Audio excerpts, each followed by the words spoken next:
From Cornwall to Birmingham and Johnston and Bexhill, here's Ruben Spire on the radio.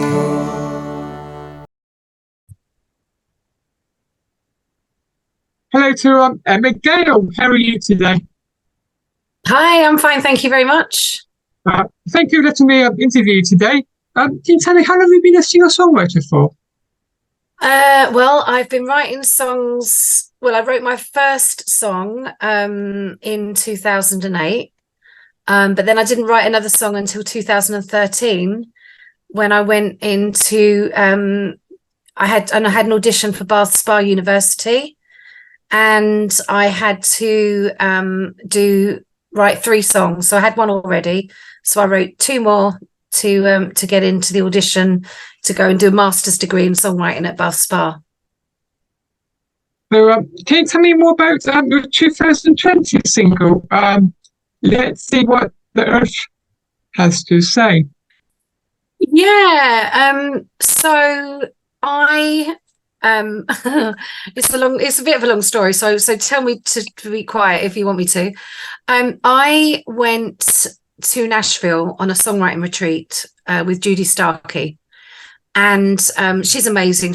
And the reason I went to her retreat was because I absolutely love Sheryl Crow. I used to be in a covers band called the Vending Machine Repairmen. That was taken from one of Sheryl Crow's songs. One of the lines in her song was, "I hitched a ride with a vending machine repairman." Is I think "Every Day is a Winding Road," I think is the song, and we chose that name. But I loved Sheryl Crow. So I decided, well, the closest thing I could get to going to meet Sheryl Crow was meeting her manager, her ex-manager. So I went over to Nashville.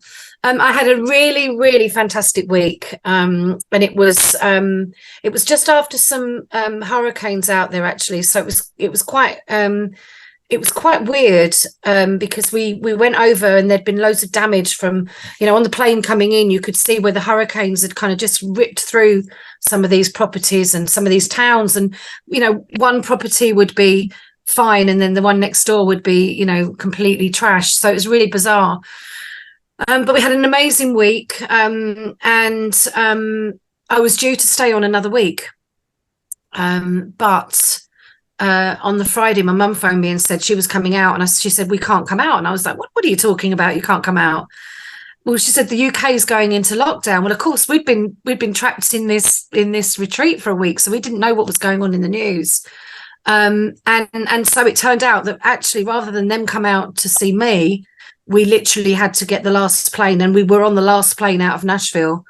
But on the way home, I kind of was reflecting on the week, and although it had been amazing and I'd met some really amazing people, I felt it was a young person's game, and I kind of got to the stage where I just thought, you know what, I'm too old for this really now. I can't see my own musical career going anywhere. I hadn't really released anything at that point.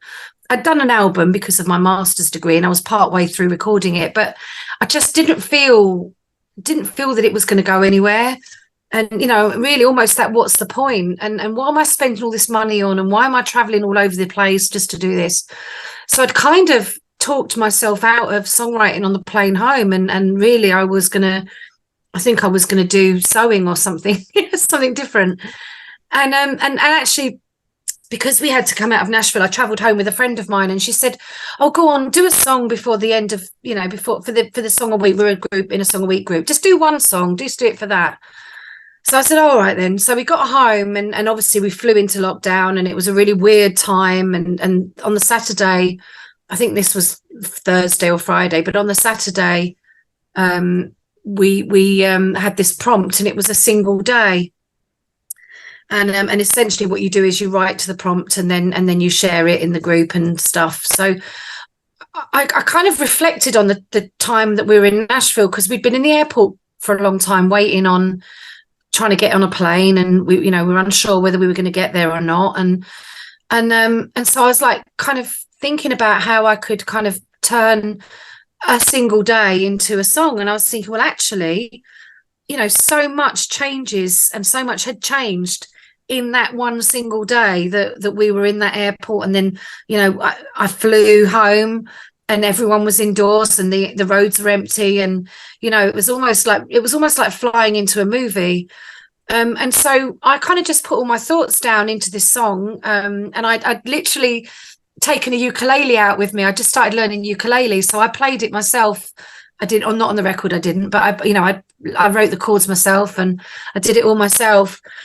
And usually I shared it with friends, and the next day other people had started, they were telling me how great it was, and they started sharing it, and I thought, oh, hang on, this is a really rough draft. I need to do something a bit better than this. So I got my husband to help me make a better version, and then people started sharing that one as well. And so I contacted my friend Boo Hewardine, and I said, I think there might be something in this. And he listened to it, and he said, yeah, let's get it recorded. So within a week of going into lockdown, we'd got it written and recorded. And then it was released on the 17th of April. So I think it was something like 17 days. It was one of the first songs that came out of the pandemic. That was a long story, wasn't it? A good story there. So, yeah. So can you tell me more about the 2022 single, The Great Salt Lake? The Great Salt Lake. Okay, so The Great Salt Lake is a song that was commissioned by randomly a person, a friend of a friend that I met in St Helena. I went off to work in St Helena the year before lockdown, and I met this American couple. And I really liked Vince, his name was, and his wife. I can't remember his wife's name actually, but I got on really well with Vince. Vince liked words, and he was an older American guy, and he used to come up with a new word every day, and we were in the same B&B, and so we kind of exchanged Facebook links and stuff, and he was telling his friend that I was a songwriter, so she listened to my songs as they were released, the pandemic one, etc., etc. So when it came to one evening, I got a message from her just saying that she'd written a book called The Great Salt Lake, and it's the A's and B's of the A's and B's of the inland sea. That's right, A's and B's of the inland sea. And what it was a storybook for children to try and promote the Great Salt Lake, to teach them that actually it's dying, and that unless custodians take it seriously, and the next generation learn to love the lake, and we start doing things that that are better to our environment, that actually we might lose it. And if we lose the lake, if we lost the Great Salt Lake completely, then it would be catastrophic for our whole. It would be catastrophic for everybody, our whole environment. And so while I'm not really an environmentalist, I can see the impact that a song would have on children. And I think the pandemic song that I wrote originally, the Let's See What the Earth Has to Say, that went around the world, and I had messages from children in Australia. And so I realized the impact of a song on children. And so I really wanted to help. And so one night we had a conversation about the Great Salt Lake and what it was, and what, so we went through the story. And then I went and popped together, some ideas. And actually, I think it turned into a really beautiful song. And I've actually been sent videos of children singing it as well in their classrooms. So that meant an awful lot to me, to watch that and to know that, children really, enjoyed singing, because I remember singing as a child to songs at school, and I loved it, so I think having that kind of seeing children singing along to my song was just immense. So can you tell me more about the album you wrote in 2022? Yeah, sure. So the album, a lot of those songs came out of my master's degree. And I wrote them with various. So there's a couple that are on my own, that I wrote on my own. A couple that I wrote at retreats. There's a couple with Boo, the producer, that I wrote. And I think it was an eclectic mix of different styles to start with. And then I soon realised that actually I'm personally, I'm not really a pop artist. In terms of contemporary pop, I'm not really folk. I'm not really country, but I'm kind of in the middle. So we kind of call it Americana. So it's kind of, there's a bit of country and there's a country song in there, but it kind of fits that kind of acoustic kind of all encompassing genre. I think Americana does. So yeah, and I was so lucky. When I first approached Boo about it, and he said he would help. I said to him about the people playing on it and stuff, and he said, "Well, get the best players you can find," and I'm really grateful that my uncle, who's a great blues guitarist, is friends with Robbie McIntosh, who used to play in the Pretenders, and actually he's got his own records out now, as in his own right. And he's played with millions of brilliant bands and individuals, and so he's an amazing guitarist. Well, he agreed to help me. He's local to where I live, and also a friend called David Bailey, who was really helping me at the time with my building my confidence and getting stuff out there, and kind of just being a really good kind of person that had my back really at the time. He knew Melvin Duffy that plays in Squeeze, so he asked him if he would play guitar for me as well. And then with Boo on the other bits, and Chris Pepper and Nick Newark and Tanya Britton, I was really lucky to get a group of some fantastic musicians. In fact, I think I'm the least experienced on my album, which is brilliant. So I know the music is essentially brilliant, and then I was able to kind of sing my vocals over the top. So yeah, and I think it's a range of songs. I don't really like singing about love as such, so I think they're a different group of sort of subjects that you'd sing about, really. Can you tell me about your latest single, Mercy Jame Mile? What's that all about? Yeah, Mercy Jame Mile. It always makes me laugh a little bit. I just, it's one of the most joyous records I've ever written. And it was from the Song of Week prompt. We had a prompt and it said Mercy Jame Mile. And I normally write from my own experiences. But actually this time I kind of thought, Mercy Jame Mile, what on earth does that spring up in my mind? And I thought, do you know what? I imagine her as a wartime sweetheart, but actually she's got this darker, deeper bit in the middle that actually she isn't that sweetheart that you think she is. And that actually she's she's, well, I think the line is she's dressed to thrill. What's it? Dressed to, I can't remember the line now. That's terrible, isn't it? You can't remember your own lines. Dressed to thrill and trained to kill. That's it. Dressed to thrill and trained to kill. Oh no, trained to thrill and dressed to kill. So yeah. So are you working on any new music? Any new future? Well, I am actually there's another side to me. So that's my artist stuff. And which I love. I love doing, and I'll do that every now and again. But earlier this year I got signed to a publishing company, and I'm writing pop songs for younger artists, and Eurovision songs as well, and also for the Asian market, so K-pop and J-pop and C-pop. And I've been doing a lot of songwriting camps this year, so I've also been writing with artists across Europe, and it's incredible. It's changed my life this year. My life has absolutely changed. I've met a lot of new people.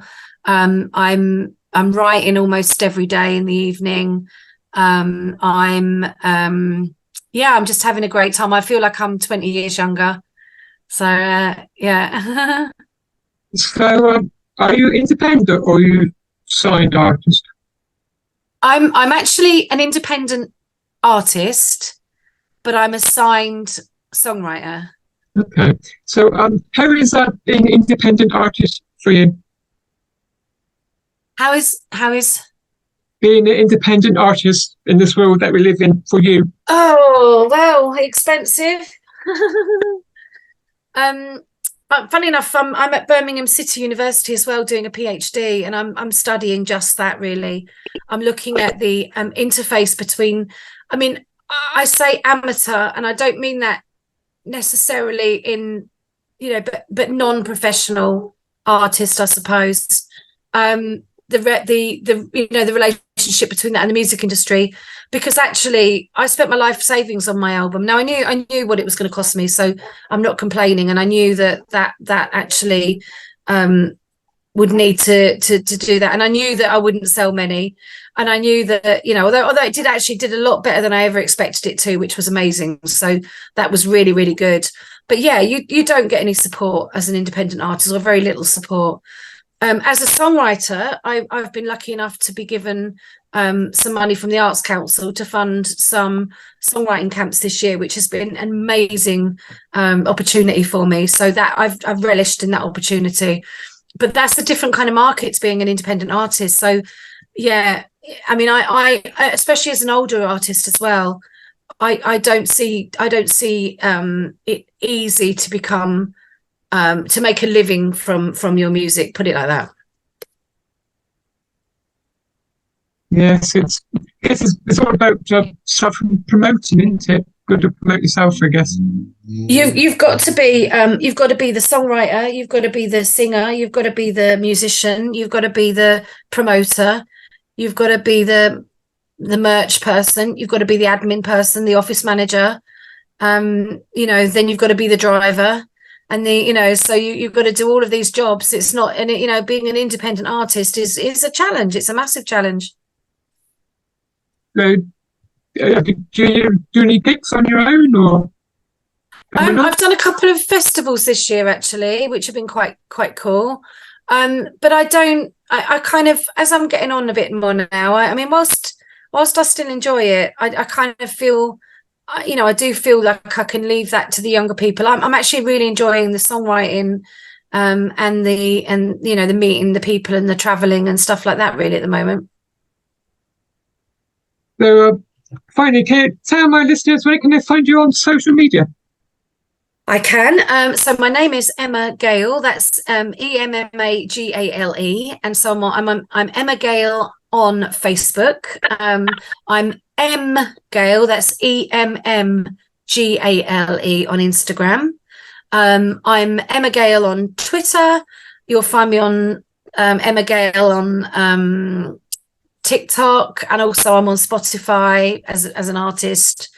I've got a number of releases out as well, with other artists as well. But you can find all out about that if you go onto my social media pages. I'm not shy in coming forward. Thank you for chatting to me. Let me catch you today, and I wish you all the success in your career. Thank you very much. My pleasure. Thank you. Goodbye. Bye-bye. Bye.